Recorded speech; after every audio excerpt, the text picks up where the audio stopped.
Hello my dear students. So in this video we are going to discuss about this important keyword, that is ethics. So generally when we talk about ethics, so ethics is a branch of philosophy, and this branch deals with what is morally right or what is morally wrong. It also deals with what is good or what is bad, and this branch of philosophy also discusses that how the individuals ought to act or behave, how the individuals should take actions in the community or the society. Since we all are the members of a community, we all as an individual live in a society, and therefore it becomes very much important to decide some norms or prescriptions that how we are going to act, how we are going to behave. We must have a good understanding about what is morally right, what is morally wrong. Now this branch of philosophy deals with these particular things, but the question arises that the philosophy as a subject or ethics as a branch of philosophy, it originated much later. We all know that how the evolution of mankind took place. So in initial stages, human beings were living nomadic life, tribal life. Gradually they started learning to live community life. The village system evolved. Later the urban centers came into existence, and later state formation also took place. Gradually what we see that different parts of the world, they came in contact with each other. This all happened in thousands of years. Now when people started living community life, so it was very much essential to follow some guidelines. But in the initial stages there was no any particular subject like ethics. In the initial stages there were no any particular subject like philosophy. So how in the initial stages the people learned how they ought to act, how they ought to behave, how they learned about the values. So we all know that there were some religious beliefs of the people. The people were living life, they were following some standards, they were following some living standards. So gradually what happened, some values came into existence and people started behaving in sync with their values. Later we also see that the influence of religion was very much high in the initial stage. When we read about ancient Indian history, we came to know this. So we all know that before this subject came into existence, people were familiar that what they ought to do. They were familiar with some community guidelines too, but this subject never existed in the initial stages. It came much later. So one thing is very clear, that yes, it is a branch of philosophy that studies about what is morally right and what is morally wrong. So this is what a kind of theoretical aspect of knowledge. It is a kind of theory, and this ethics as a particular module, it is also known as science. Why we call it science? There is a reason behind this. We all know that many a times we take decisions, and our decisions are guided by our emotions. Okay, so when we start learning that why we have taken a particular decision in case of any dilemma, what our actions are, and how our actions are guided in such a manner, when we start learning the logic and science behind this, so definitely we need some ideas about that, we need some theoretical perspectives about that. So this ethics as a branch of philosophy is all about these things. I will also share with you a very brief, as a very simple example through which you will be able to understand. We all know that as a human being we all seek pleasure. Okay, many I think that this is a natural tendency in each and every individual, that we want to do the things that gives us more and more pleasure. So there is a word that is called hedonia, and hedonia simply means what? Hedonia means a feeling of pleasure, which we all have. But many a times what we see, for example, there is a philosopher, the name is Aristotle, and Aristotle while defining his golden mean concept, I will discuss it later, he uses a word that is eudaimonia. So on one side there is a word hedonia, on the other side there is a word eudaimonia. So hedonia means feeling of pleasure, and eudaimonia means what? Happiness or welfare. But here happiness, welfare, or pleasure has a deeper meaning. Okay, and what is that deeper meaning? It simply means that, okay, each and every individual has some potential, and we should do what? We should always try to fulfill, we should always do the acts, or we should always try to fulfill our potential, and we should work in accordance with the true nature of ourselves. Okay, it means we should do what we want to do in our life. Okay, it means that we should not rush for pleasure, okay, in a random manner, but our life must be a meaningful life. We all are having some potentials, we all are having some skill set, and we need to work in accordance with that skill set. We need to do the things that gives us the real pleasure, and in that situation, what happens? We all have a meaningful life. So that meaningful life is a stage of prosperity, and in the words of Aristotle, that is what? Eudaimonia. So we all are familiar with these things. Okay, either Aristotle said it or not, we all know that there must be individuals in the society. Some will seek pleasure in worldly things, and some will try to find the real meaning in the happiness. They will try to live a meaningful life. Yes, this was there before the Aristotle gave this concept. But what education does, what the theoretical studies does, okay, our scattered informations are organized in a particular manner, and this gives us, you can say that, more rational insight and wisdom. So that is the impact of any subject. So philosophy makes men wise in this sense, and ethics is a branch of philosophy, and it studies what is right, what is wrong, what is good, what is bad, and how the individuals ought to act. So I hope that you understand the meaning. Okay, we all know that there are some moral duties that we need to do. We all know that there are some code of conduct that we follow in our daily life. There are some duties that we need to perform. For example, what are the moral values in the society?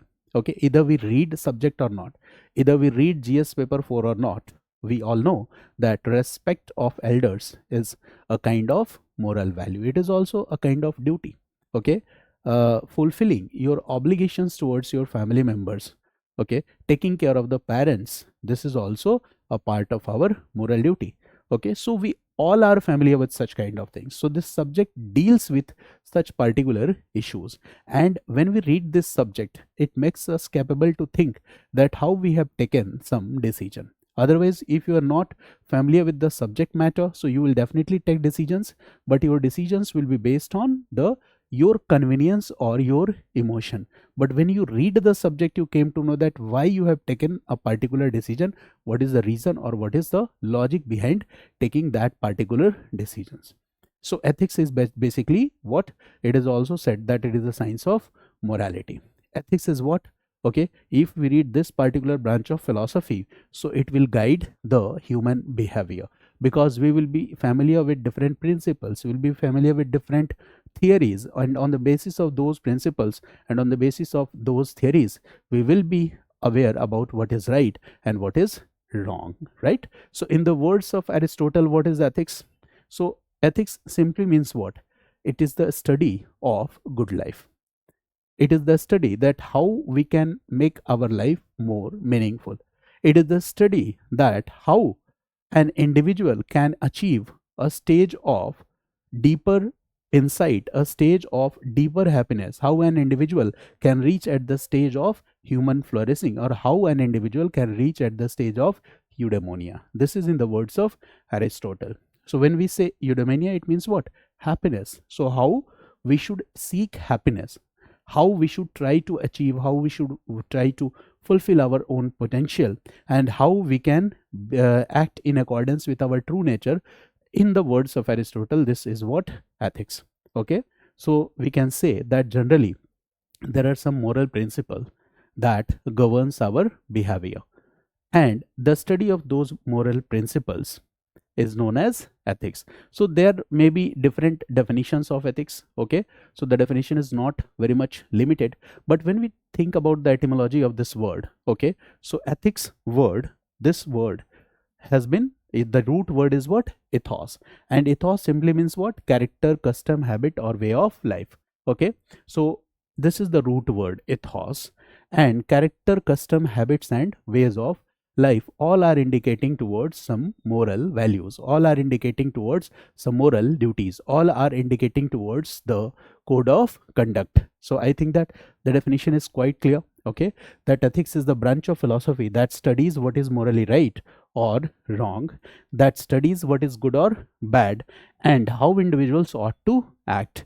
It deals with moral values, duties, and conduct, and helping individuals make decisions based on the principle rather than the convenience or the emotions that I've already discussed with you. Now, definition overall, we can say that ethics is the discipline that examines individual and collective behavior. Here, why we have written collective behavior? Because an individual is a part of society. Okay, man is a social animal. We have to follow some community standards to live a happy life in the society. So that word has been used, collective behavior, from the standpoint of moral acceptability and duty. So I think that the definition is quite clear. Now, what is the importance of ethics for civil service aspirants? Because it is one of the most crucial aspect in your GS paper. This is paper 4 and constitutes of 250 marks, and it has been included in the year 2013. So why it has been included, and what is the importance of ethics in ethics for the civil service aspirants? This also we need to understand. So the first and the most important point is what? It promotes ethical governance. What does it means? Okay, you are preparing for civil services, so you will be a part of bureaucracy, right? So when you will be a part of bureaucracy, so what these bureaucrats do, they are responsible for running the state. And while running the state, what we need to do, we need to take care of the people at the grassroots level. Okay, we need to distribute the resources to the last mile. So our responsibility is very bigger. So as a bureaucrat, as an administrator, you will have to work for the promotion of public interest. You will have to work for the promotion of justice in the society. You will have to work in sync with the rule of law, and you will have to work with no you will have to work to promote the gains of public. It means that your actions will not be guided by the objective of your selfish motives, personal gain, or biasness. So ethical governance is an important part in our governance structure. This ethical governance boosts the confidence of people in the state. So in order to promote ethical governance, okay, the role of civil servants is very much crucial, and you are going to participate in this examination, so it will be better that this skill is also tested. Okay, so that particular aptitude you have or not, okay, and your moral compass will be examined with the help of this paper, and it should be there. Okay, those who are good at ethics, definitely they will help in promoting good governance and ethical governance. So this is point 1, that this is the reason that is important for you. Now the second point is it builds trust and legitimacy, that I have already discussed with you. Why we are saying that the ethics paper and the civil servants whose conduct is guided by such ethics and morality. Okay, so what will happen? Okay, if you will work in an effective manner, if your actions are guided to promote the public interest, so what will happen? Ultimately, okay, the people will trust in the state. The people, okay, the government institutions will become more credible in the eyes of the people. So obviously the credibility of the governance institutions depends on the manner, depends on the acts of the civil servants too. Okay, so credibility of governance institutions is very much important, and that's why this is the phase where the seeds are prepared. Obviously in training you will get training that how to work in administration, but yes, this skill is also tested 2013 onwards. So obviously the study of ethics will build trust and legitimacy in some way or the other. The third important point is that, okay, it prepares for real life dilemmas. We all have ethical and moral dilemmas in our life, And whenever such dilemmas appear, we are often puzzled that how to take the decision, even in our personal life. But when you will be a part of that system, so in public life, it will become very much important. In public life, you will face real life dilemma. And which kind of dilemmas? Okay, so while facing real life dilemmas, it is a possibility, it is a probability that many a times you will find the conflict between law and the conflict between morality. What to choose? So that is a kind of ethical dilemma. So study of ethics prepares you to face such kind of ethical dilemmas. Okay. There will be dilemmas like on one side there will be orders from the superiors and the other side your conscience. So there will be ethical dilemma. So ethics prepares us to face such kind of ethical dilemmas. Not only this, many a times what we see that while being in administration, there may be an ethical conflict which will involve on one side there will be loyalty and on the other side there will be public duty. So ethics prepares us first for such kind of dilemmas. The study of ethics helps us in making good decisions, wise decisions, and that is why this subject is important. Okay, so as a civil servant, as a bureaucrat, you will be wise enough to take good decisions in case of dilemmas. And the fourth point is strengthens emotional and moral intelligence. Obviously, okay, only knowledge is not required. Okay, we must have knowledge, but apart from that knowledge, we must have the understanding of empathy, we must have the understanding of self-awareness, we must have the understanding of fairness as an idea. Okay, so we need to nurture these values. Okay, through practice it can be done. So before practicing we need knowledge, and the second stage is what? Application of that knowledge in everyday life while doing administrative duties or in our personal life, in our public life, application of that knowledge. So once we are familiar with the knowledge, we will do what? Application.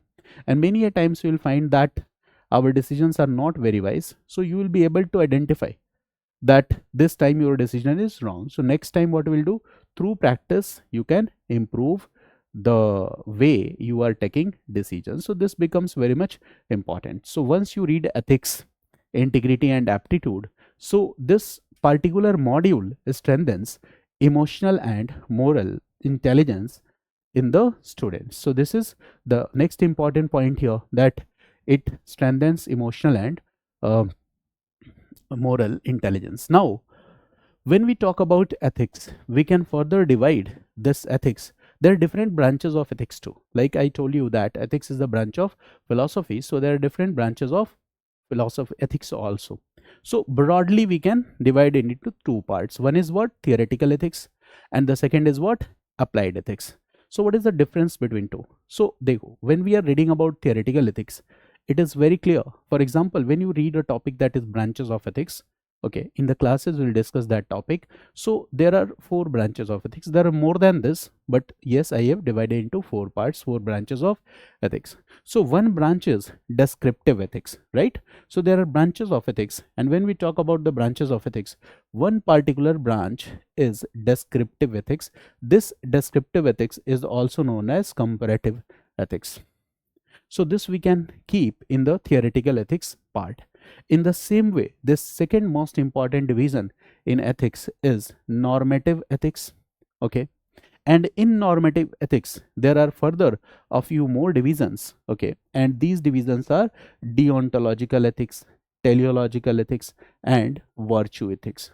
So when we are reading these topics, deontological ethics or duty based ethics, when we are reading about teleological ethics, it means deontological ethics is what? Duty based ethics. When we are reading teleological ethics, this is what? Consequentialism. This is also called consequentialism. In classes we will discuss the meanings in detail. So that is consequentialism. And this consequentialism, while reading this teleological ethics, again we are reading some important theories. Like you must have heard about utilitarianism. So we need to read about this theory, utilitarianism, in teleological ethics topic. In the same way, in the beginning of this lecture, I have used the word hedonia. So there is again another theory that is called hedonism. So we need to read here hedonism. Okay, we need to read about egoism, we need to read about altruism, we need to read about utilitarianism, Jeremy Bentham, J.S. Mill. So when we are reading these theories, okay, so obviously this is what theoretical part that we need to study. Again, there is third important theory part here, that is known as virtue ethics. And in virtue ethics, we read philosophers like Plato, like Aristotle, like Thomas Aquinas. So these all is what part of theoretical ethics. We can keep the third branch here also, and the third branch is what? Meta ethics. And meta ethics simply means what? Ethics of ethics is known as meta ethics. And while reading meta ethics, we will come across different theories. Like one theory is naturalism, the one theory is non-naturalism. So these all are theories. Like when I am discussing these things with you, you will find that you cannot make a guess here. You need to study these theories in detail, then you will be able to understand. In the same way, the another theory is prescriptivism in metaethics. So metaethics is what? Ethics of ethics, or you can say that the philosophical dimensions of ethics is also included in this part, that is metaethics. And what is applied ethics? So ethics is applied in each and every domain. Okay, whether we talk about polity, whether we talk about sports, whether we'll talk about share market, whether we'll talk about economy, whether we'll talk about education, whether we'll talk about medical field, it means that there is no any area or that is remain untouched with this ethics. So it can apply to each and every domain, okay, each and every particular domain. So here, for example, when we talk about applied ethics, so decision ethics, okay, that is what? Applied ethics.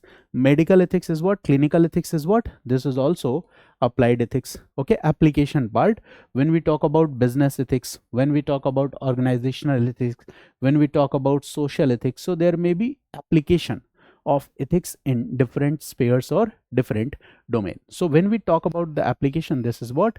Applied ethics part. So no any area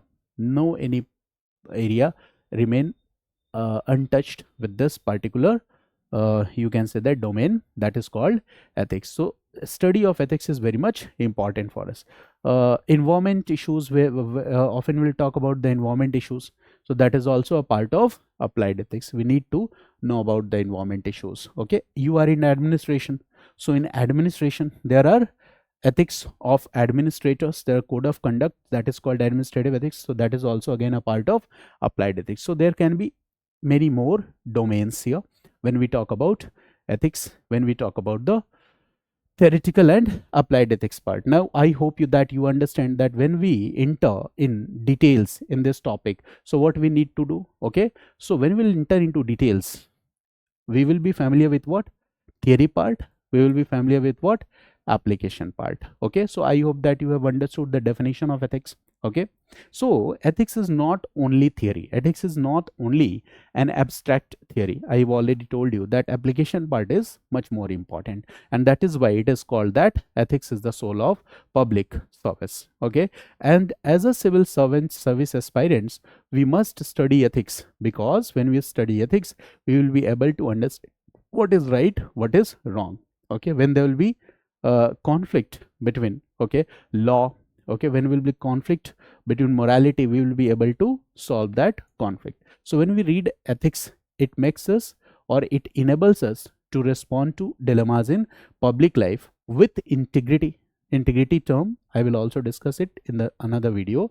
So definitely application of philosophical clarity to real life decisions. Okay, in the ethics paper you will find that case studies are given, and it is asked from the students that which particular decision you will take in this situation and why you will take that decision. Okay, so the answer of why relates to what? Science. So generally we take decisions, but when we understand that there can be different decisions, okay, if you are in a dilemma, so there can be, in order to solve that dilemma, we can take different decisions. So decision A, decision B, decision C, decision D.